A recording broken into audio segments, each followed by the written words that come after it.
Everyone knows the thunder of Pearl Harbor. Many have heard the epic tale of Midway. But there are other stories, whispered only by the wind through jungle leaves. Few know the name Milne Bay. This is a profound oversight. Here, in this remote corner of the world, something extraordinary happened. It was a turning point.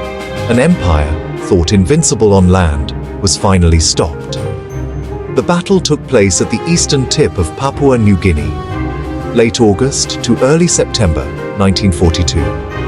Japanese imperial forces, an unstoppable tide, had swept the Pacific. At Milne Bay, that tide was forced to recede. Milne Bay is a long, narrow inlet, a watery finger pointing into the Solomon Sea. The coastline, 3 Allied airstrips, number 1, number 2, no 3, and Japanese landing sites. Its shores are a flat, swampy coastal plain dominated by coconut plantations and dense primordial rainforest. This is a land of extreme weather, the wet season in full, unforgiving force. Rain fell almost constantly, turning the dark, loamy soil into a vast quagmire. It was a liquid landscape. The air was thick with humidity, heavy and difficult to breathe. A dense canopy plunged the forest floor into perpetual twilight. Visibility just a few meters. Vines thick as a man's arm snagged equipment and tore at uniforms. Rotting leaves concealed traps of mud that could swallow a man to his waist. Mosquitoes brought malaria and dengue, diseases that caused more casualties than fighting. Leeches clung, biting insects added constant misery. The environment was utterly neutral. It simply demanded survival. Fought over something small, a trio of airstrips carved from a coconut plantation. Airstrip 1, Airstrip 2, Airstrip 3. In the Pacific, an airfield is everything. A stationary aircraft carrier, a watchtower, a fist that can strike hundreds of miles. The Allies, primarily Australians, built these strips with American support to protect their flank and project power northward. The Japanese saw Milne Bay as a vital stepping stone. With it, they could hit Port Moresby and threaten Australia. Tracks turned into rivers of mud, rendering most vehicles useless. Supply became a monumental challenge. Men, ammunition, food, carried by hand or moved by small boats along the coast. Planning for a swift victory, Japanese tanks bogged down and supply lines dissolved in the deluge. Australians, though suffering, had prepared positions and a slightly more established supply network. Milne Bay was, in many ways, a battle against the land itself. The defenders, men of the Australian Imperial Force, notably the 7th and 18th Brigades. Many were militia, citizen soldiers, farmers, clerks, factory workers, mocked as chocos, chocolate soldiers, expected to melt in combat, supported by highly experienced American engineers. Crucially, RAF No. 75 and No. 76 squadrons flew P-40 Kitty Hawks. Their commander, Major General Cyril Close, faced immense pressure in his first major command. They dug in, sighted machine guns and mortars along the narrow approaches to the airstrips. The attackers were elite Special Naval Landing Forces, hardened professionals, veterans of China and Southeast Asia. They planned a lightning assault with around 2,000 men. Doctrine emphasized speed, aggression, and the shock of night attacks. But their intelligence was flawed. They expected only a few hundred defenders. In reality, over 8,000 Allied personnel were there, nearly 5,000 Australian infantry. The battle began on the night of August 25, 1942. Under darkness and driving rain, strong currents and navigational errors scattered the landings miles east of No. 1 airstrip. Behind schedule, supplies diminished, soldiers exhausted before the main fight. The first significant contact came near KB Mission. Elements of the 61st and 210th Battalions waited.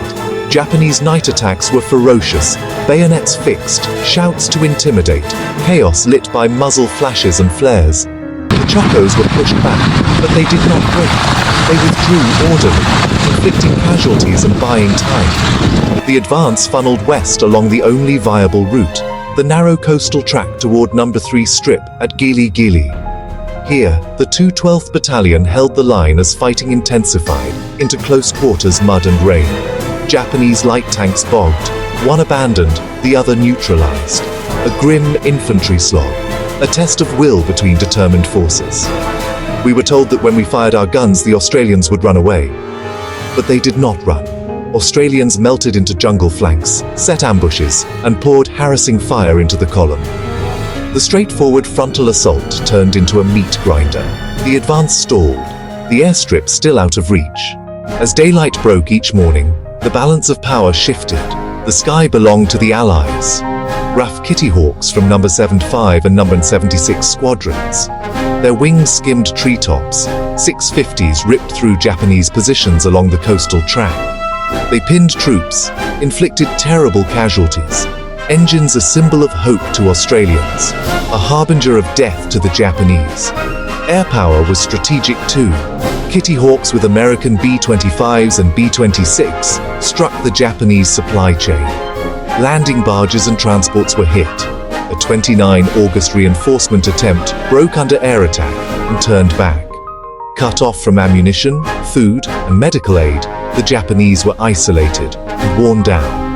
On the night of August 31st, a desperate banzai charge aimed to break the line at No. 3 airstrip.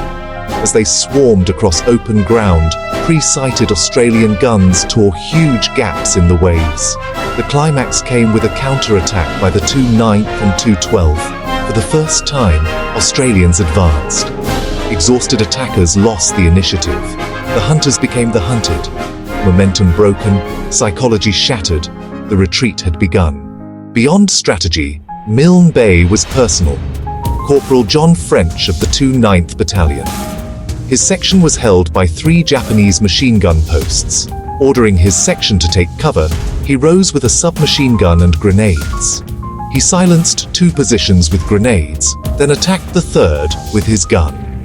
Killed in the process, his action broke the position, and the advance continued. He was posthumously awarded the Victoria Cross. The mud was unbelievable. Men fought, ate, and slept in water, feet ravaged by immersion foot. They battled exhaustion and tropical disease. Sanity itself became a victory. For Japanese soldiers, confidence turned to nightmare. Cut off, starving, forced to forage under constant air strafing. Wounded could not be evacuated. Diaries spoke of hunger and abandonment. Local Papuan people guided patrols. Their knowledge was invaluable. They carried the wounded back along treacherous trails. Forming a human supply chain, they moved food and ammunition where vehicles could not. By September 5th, the battle was effectively over. Japanese command ordered a withdrawal. Survivors fled under Australian patrols and air attack.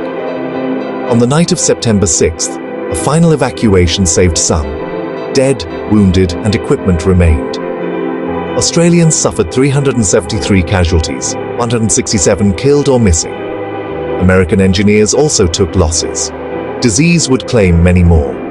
Of roughly 2,000 who landed, about 750 were killed, around 1,300 evacuated, many wounded or sick. The immediate result: Allied airfields at Milne Bay were secure, enabling strikes across New Guinea and Rabaul. It secured the eastern flank for the Kokoda track and broke the plan to threaten Australia from the northeast. Why forgotten? Eclipsed by Kokoda and Guadalcanal, fewer correspondents. A muddy, anonymous corner of the globe. Why important? It shows victory belongs to those who adapt, integrating infantry, air power, and engineering with the land. Air superiority proved decisive. The Kitty Hawks were as vital as any infantryman in the foxholes. Milne Bay's legacy lives in quiet courage. The Chocos who refused to melt.